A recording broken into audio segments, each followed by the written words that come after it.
कांता अपनी बहू करुणा से बिल्कुल प्यार की भाषा में ही बात करती थी, क्योंकि वहाँ अपनी बहू करुणा से प्यार की भाषा में ही उसका सारा काम निकलवा लेती थी। करुणा भोली भाली सीधी सादी थी, उसे अपनी सास की कुछ भी बातें समझ नहीं आती थी, जबकि इधर कांता अपनी चालाकी से अपनी बहू से सब कुछ करवा लेती थी। तो देखिए इन दोनों की कहानी। एक दिन सुबह सुबह, अरे बहू कहाँ है, जल्दी मेरे लिए एक चाय बना ला। तुझे पता है तेरे हाथों की चाय में तो स्वाद में जादू है जादू। पता नहीं सब क्यों तारीफ़ करते हैं, मुझे लगता है कि मुझे तेरी चाय की लत लग चुकी है। इधर बहू तारीफ़ ही तारीफ़ में अपनी सास की हर एक बात सुन लेती थी। अब क्या था, एक दिन सुबह सुबह उसका बेटा अजय ऑफिस के लिए जा रहा था। अरे बेटा अजय, ऑफिस के लिए जा रहा है तो चाय पीता जा। अच्छा माँ ठीक है, आप बना लाओ ना, करुणा काम कर रही है। अरे करुणा के हाथ में जादू है, तुझे पता है, देखना वो बनाने आएगी। अरे करुणा बहू कहाँ गई? हाँ माँ जी क्या हुआ, इनके कपड़े प्रेस कर रही थी। अरे करुणा बहू देखो अजय ऑफिस जा रहा है, अब देखो मैं तो चाय बना दूँ, लेकिन तुम्हारे हाथों की चाय में जो स्वाद है वह मेरे हाथों की में कहाँ है। अजय को शायद ही पसंद आए। एक काम करो, तुम चाय बना दो फिर कपड़े प्रेस कर लेना। अब क्या था, करुणा उनकी बातों में बह जाती है और अजय के लिए चाय बनाने चल देती है। इधर अजय, अरे माँ आपको दवाई लानी है क्या? वैसे भी कई दिन हो गए हैं, आपकी दवाई ख़त्म हो गई होगी। नहीं नहीं बेटा, मेरी दवाई अभी है। अब करुणा अपनी सास की हर एक बात सुनती थी, क्योंकि उसकी सास कांता चालाकी से जो कहती थी। एक दिन की बात है जब सुबह सुबह उसकी बहू करुणा कहीं जा रही थी। अरे करुणा बहू कहाँ जा रही है, क्या काम है तुझे? माँ जी वो मेरी एक बेस्ट फ्रेंड की पार्टी थी, इसलिए उसने मुझे बुलाया था, तो मैंने सोचा कि उसकी पार्टी में चली जाती हूँ। कई दिन हो गए दोस्तों से मिले हुए। अरे करुणा बहू दोस्तों से तो हर रोज़ मिलना होता रहेगा तेरा। देखना मेरी दवाई ख़त्म हो गई है, तू एक काम कर आज मेरी दवाई ले आ। लेकिन माँ जी आप अजय जी से मंगवा लेती ना, वो हर रोज़ तो ऑफिस के लिए जाते हैं। अरे बेटा तुझे तो पता ही है, बेचारा अजय ऑफिस के लिए जाता है आता है तो थक जाता है, कहाँ से मेरी दवाई ले आएगा, उससे टाइम ही कहाँ मिलता है। अब तू है ना मेरी प्यारी बहू बिल्कुल बेटी की तरह, जा मेरे लिए दवाई ले। अब क्या था, करुणा सास को मना भी नहीं कर पाती, क्योंकि सास इतने प्यार से जो कह रही थी। करुणा दवाई लेने के लिए चली जाती है। इसी तरह हर बार कांता अपनी बहू को अपनी बातों की चालाकी में उलझा लेती थी और सारे काम करवा लेती थी। अरे बहू देखना घर कितना गंदा हो रहा है, तू जितना अच्छा घर साफ करती है ना उतना तो कोई भी नहीं करती। आस पड़ोस की बहू को देखा है, आधे कचरे पड़े रहते हैं उनके घर में, लेकिन हमारा घर चकचकाता है हर रोज़। तुझे पता है मुझे लगता है अभी हमें सफाई कर लेनी चाहिए, एक काम कर तू सफाई कर ले। अब क्या था, फिर से करुणा अपनी सास की बातों में बहकर सफाई करने लगती है। ऐसे ही कुछ समय बीतता चला जाता है। एक दिन करुणा कहीं बाहर थी कि पड़ोस की एक कांता की दोस्त उसके पास आती है। अरे कांता क्या हाल चाल है तेरे? अरे मैं तो एकदम ठीक हूँ, लेकिन तेरे हाल चाल क्या है? आजकल तो तू दिखाई नहीं देती, कहाँ गुम हो गई है? अरे कांता क्या बताऊँ, मेरी बहू घर का कुछ काम करती भी नहीं, जो भी कहूँ मुझसे ही करवाती है, चाहे कुछ भी हो जाए। पता नहीं कैसी बहू मिली है मुझे, मेरे तो किस्मत ही फूट गए हैं। अरे बहू को हाथों से चलाना अपना काम होता है, मैं तो अपनी बहू को उंगलियों पे नचाती हूँ, उंगलियों पे जो भी कहती हूँ वह कर कर ही रहती है। मैं तो इतना सा भी काम नहीं करती घर का, तुझे पता है। लेकिन कैसे, मुझे भी बता दे, मैं भी वहाँ ट्रिक अपना लूँगी तो मेरे भी भाग खुल जाएंगे। अरे तेरी बहू को बातों में ले, बातों में प्यार की भाषा में बोल और कह दे उसकी तारीफ़ करके काम करवा। ऐसा करेगी तो तेरी बहू हर एक बात सुनेगी।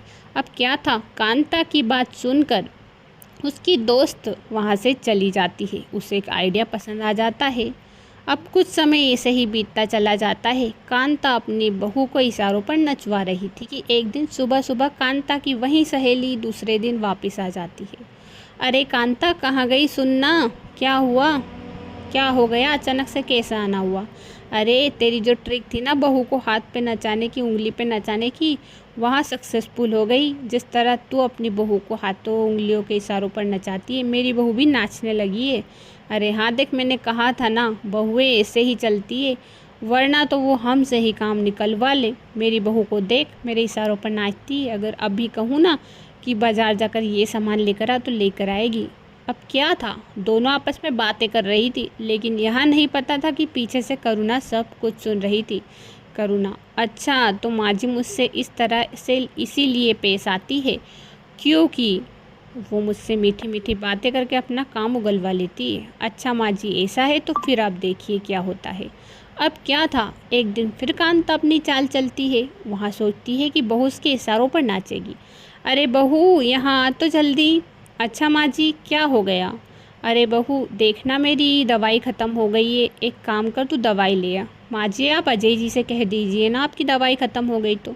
लेकिन बेटा अजय से कैसे कहूँ, वहाँ बेचारा थक जाता है। अच्छा ठीक है माँ जी। अब क्या, करुणा भी अपनी सास की सारी अकल सीख चुकी थी। अच्छा माँ जी आप मुझसे काम निकलवाती हो, अब देखो कि आप कैसे मुझसे काम निकलवा पाओगी। अब मैं आपके एक भी एक्स्ट्रा काम नहीं करने वाली। मैं अजय जी को कॉल करूँगी और उनसे ही दवाई मंगवाऊँगी। अब क्या था, करुणा अपने पति को फ़ोन लगाती है और दवाई के बारे में कहती है। अब अजय उधर से दवाई लेता हुआ आता है। लो मम्मी तुम्हारी दवाई। अरे बेटा अजय तुझसे किसने कहा था दवाई लाने को। मैंने तो बहू से कहा था कि वहाँ दवाई ले आएगी, तू बेचारा फालतू में ही परेशान हुआ। अरे माँ उसमें क्या है, ऑफिस से निकल रहा था, बीच में ही मेडिकल पढ़ रहा था। अब मेडिकल से दवाई लाने में कौन सी दिक्कत है मुझे। अरे बेटा वो तो नहीं, फिर भी जाना तो पड़ता है ना मेडिकल पे। अरे माँ ऐसी कोई दिक्कत नहीं है, ऐसा कुछ हो तो आप मुझसे कह दिया करो। करुणा को मत परेशान किया करो, घर से जाएगी बेचारी मेडिकल पे तो परेशान ही होगी ना। अब क्या था, यहाँ बात सुनकर कांता का मुंह बन जाता है। वहाँ बेटे से कुछ नहीं कहती, इधर सास अपनी बहू से ही कहती है। अरे तूने अजय से दवाई लाने को क्यों कहा, मैंने तो तुझसे कहा था ना। अब माँ जी मैंने अजय जी को फ़ोन लगाया कि मैं मेडिकल पर आ रही हूँ, लेकिन उन्होंने कहा कि रहने दो, मैं ले आऊँगा तो वो ले आए, उसमें क्या है माँ जी, वो भी तो उधर से ही आ रहे थे। अब कांता कुछ नहीं कहती। कुछ समय बीतता चला जाता है। एक दिन की बात है जब कांता अपने स्टोर रूम में जाती है।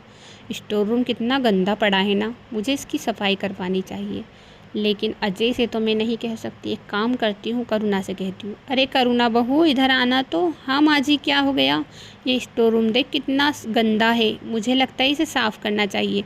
ये बड़े बड़े बक्से इसको हटा दे बेटा, मुझसे नहीं हट रहे। माँ जी अच्छा 1 मिनट रुकिए मैं अभी आती हूँ। लेकिन कहाँ जा रही है तू बहू, अभी मेरे ये बक्से तो हटाती जा। माँ जी मैं 2 मिनट में अपने कपड़े बदल कर आती हूँ। यहाँ कहकर करुणा अपने कमरे में जाती है और उधर से अजय को साथ में लाती है। अब क्या था, यहाँ देखकर तो कांता का मुंह बन जाता है। लेकिन बहू ये अजय को क्यों साथ में लाई है, मैंने तो तुझसे कहा था ना ये बक्से खिसकाने को। माँ जी अब मैं कमरे में गई तो अजय जी ने पूछा कि कहाँ जा रही हो, तो मैंने उनसे कहा कि स्टोर रूम में जा रही हूँ। माँ जी ने कहा है। अरे माँ ये छोटी छोटी बातें मुझसे ही बोल दिया करो, बेचारी करुणा को परेशान मत किया करो। तुम्हें पता है ना अब ये काम तो हम ही कर सकते हैं, लड़कियाँ थोड़ी कर सकती है। अब क्या था, कांता समझ चुकी थी बहू की चालाकी कि जिस तरह वहाँ चाल चलती है बहू उसकी चालाकी समझ चुकी है। इसके बाद से फिर कांता कभी भी अपनी बहू को परेशान नहीं करती। नेहा और अजय की नई नई शादी हुई थी। नई नई शादी का नूर नेहा और अजय के चेहरे पर साफ नज़र आ रहा था। नेहा अपने पति से कहती है, अजय जी आपको पता है मैं सब तरह का अच्छा अच्छा खाना बना सकती हूँ, जो भी आप चाहो। हाँ नेहा जी जो भी चाहो अब बना सकती हो मेरे लिए, तो आपके हाथ का तो जो भी खाऊंगा सच में सभी अच्छा लगेगा। अब क्या था, दोनों आपस में बातें कर ही रही कि सास आ जाती है। अरे नेहा बहू आज तो तेरी पहली रसोई है, मेरे अजय के लिए अच्छा खाना बना देना। तुझे पता है उसे रसगुल्ले बेहद ज़्यादा पसंद है, और हाँ साथ में गुलाब जामुन भी। माँ जी हाँ मैं यही तो पूछ रही थी अजय जी से कि उनको क्या पसंद है, लेकिन वहाँ तो यहाँ कह रही कि तुम कुछ भी बना दो, तुम्हारे हाथ का तो सब अच्छा लगेगा। अरे वो तो है ही मजाकी, हमेशा मजाक करता रहता है। वैसे हाँ बहू नई शादी हुई है ना, तो अजय तो यही कहेगा, लेकिन मैं चाहती हूँ कि तू उसके लिए रसगुल्ले और गुलाब जामुन बना दे। अच्छा हुआ माँ जी आप आ गई, वरना मुझे तो कुछ समझ ही नहीं आ रहा था कि मैं अजय जी के लिए क्या बनाऊँ। अच्छा आपने बता दिया तो मैं अभी बना देती हूँ। अब क्या था, थोड़ी ही देर में नेहा अजय के लिए रसगुल्ले गुलाब जामुन बना देती है, जिसे सारे घर वाले खाते हैं।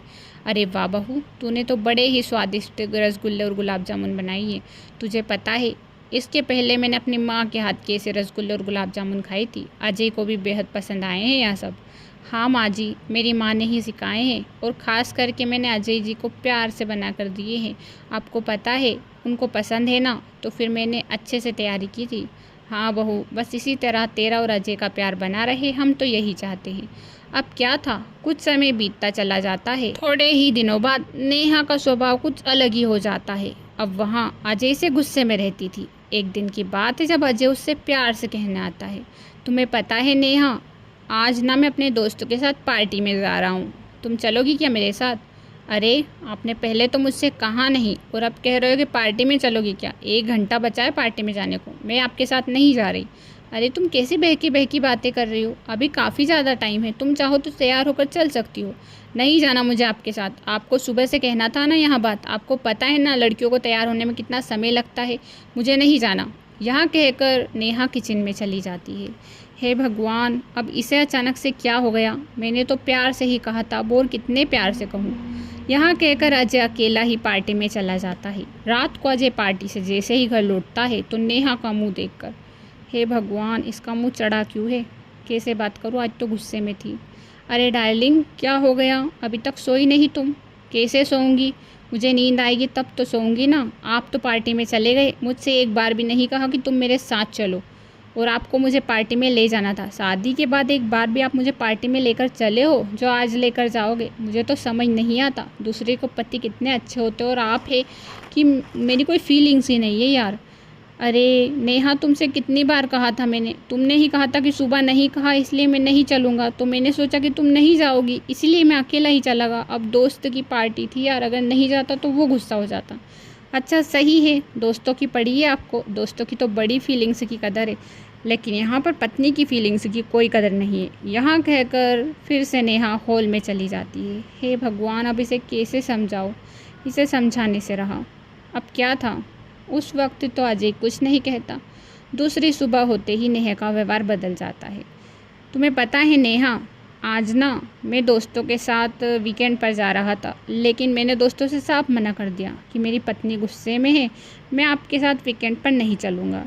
अरे आपने मना क्यों किया? चले जाते ना, उसमें कौन सी दिक्कत है, चले जाइए। नहीं, तुम गुस्सा हो जाओगी इसीलिए नहीं जा रहा, रहने दो, नहीं जाऊंगा मैं इस वीकेंड पर।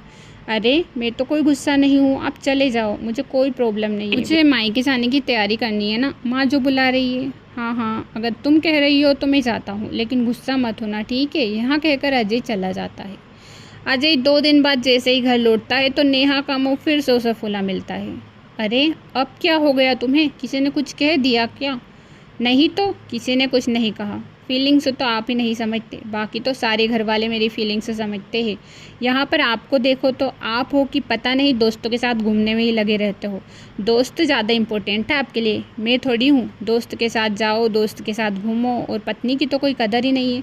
लेकिन मैंने तुमसे पूछा था कि मैं वीकेंड पर नहीं जाता हूँ, अगर तुम मना कर देती हो तो। तुमने खुद ने मुझसे कहा था।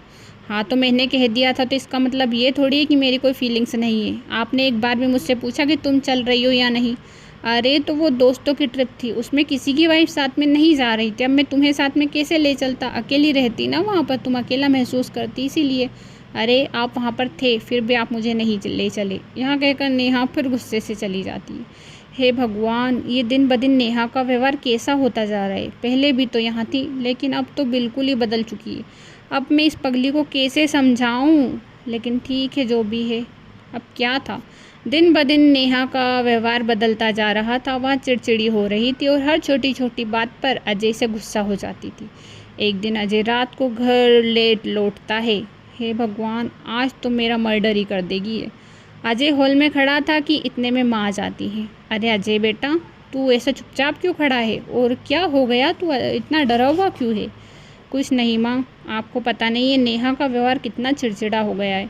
वहाँ पता नहीं मुझसे इतना चिड़चिड़ा व्यवहार क्यों करने लगी है, सही से बात ही नहीं करती।